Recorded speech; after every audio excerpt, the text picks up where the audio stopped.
আসসালামু আলাইকুম আমার প্রিয় আপুরা, আপনারা কেমন আছেন?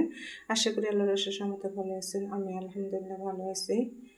তো প্রতিদিনের মতো আজকে একটা ভিডিও নিয়ে চলে আসলাম। এই যে দেখো, এটাকে আমরা থোড় বলি, তোমরা কি বলো, কোন অঞ্চলে কি বলে জানি না, তবে আমরা এটাকে থোড় বলি, কলার থোড়। তো আজকে এই থোড়টা আমি ভাজি করব। এই যে দেখো, এখানে আমি ইসা মাছ কেটে নিতেছি। এই যে এই ছোট চামচ দিয়ে আজকে আমি কলার থোড়টা ভাজি করব। এই যে দেখো, এগুলা পুকুরের চিংড়ি মাছ, ছোট ছোট। এগুলা দিয়ে আজকে আমি এই কলার থোড়টা ভাজি করব।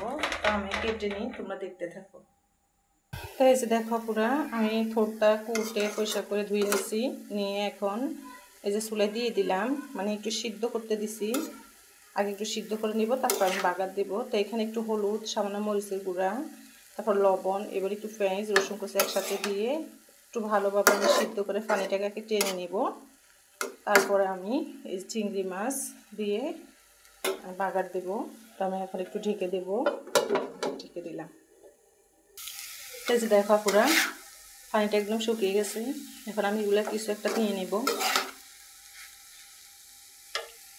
এই যে দেখো পুরা তেল দিয়ে দিলাম।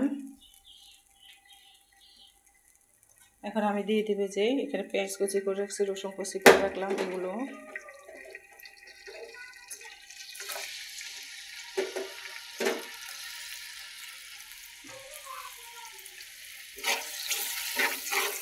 এখন আমি এগুলার একটু ভেজে নেব।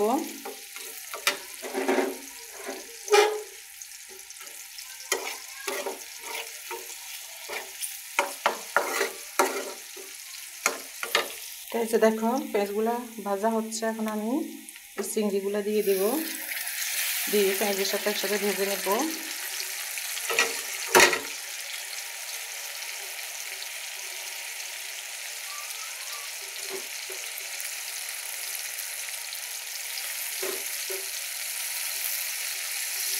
এখন ভালো করে নেড়ে দিব, সামনে একটু লবণ দিয়ে দিব। এই যে দেখো আমি লবণ দিয়ে দিচ্ছি একটু। এখন ভালো করে এগুলো একটু ভালোভাবে ভেজে নেব।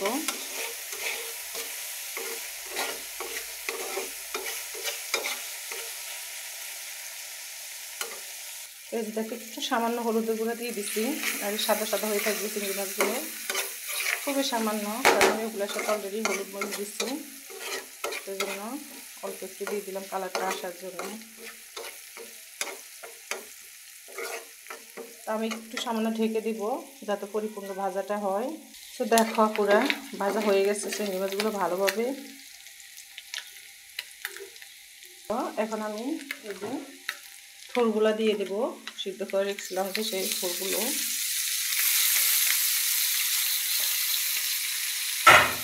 দিয়ে আমি ভালোভাবে এগুলোর সাথে মিক্স করে নেব।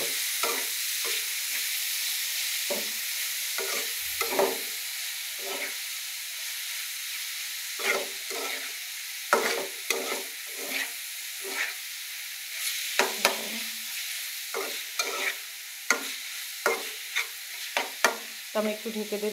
তো দেখো পুরা আমার এই যে থোড়টা চিংড়ি মাছ দিয়ে ভাজা হয়ে গেছে। দেখো কত সুন্দর হয়েছে। তা আমার এই থোড় ভাজিটা কেমন হয়েছে অবশ্যই আমাকে কমেন্ট করে জানাবে। যদি ভালো লেগে থাকে লাইক কমেন্ট শেয়ার করে দিবে এবং আমার পাশে থাকবে। যারা আমার চ্যানেল নতুন, অবশ্যই আমার চ্যানেলটাকে সাবস্ক্রাইব করে আমার পাশে থাকবে। আজকের মতো এখানে বিদায় নিলাম। আল্লাহ হাফিজ। আসসালামু আলাইকুম ওয়া রাহমাতুল্লাহ।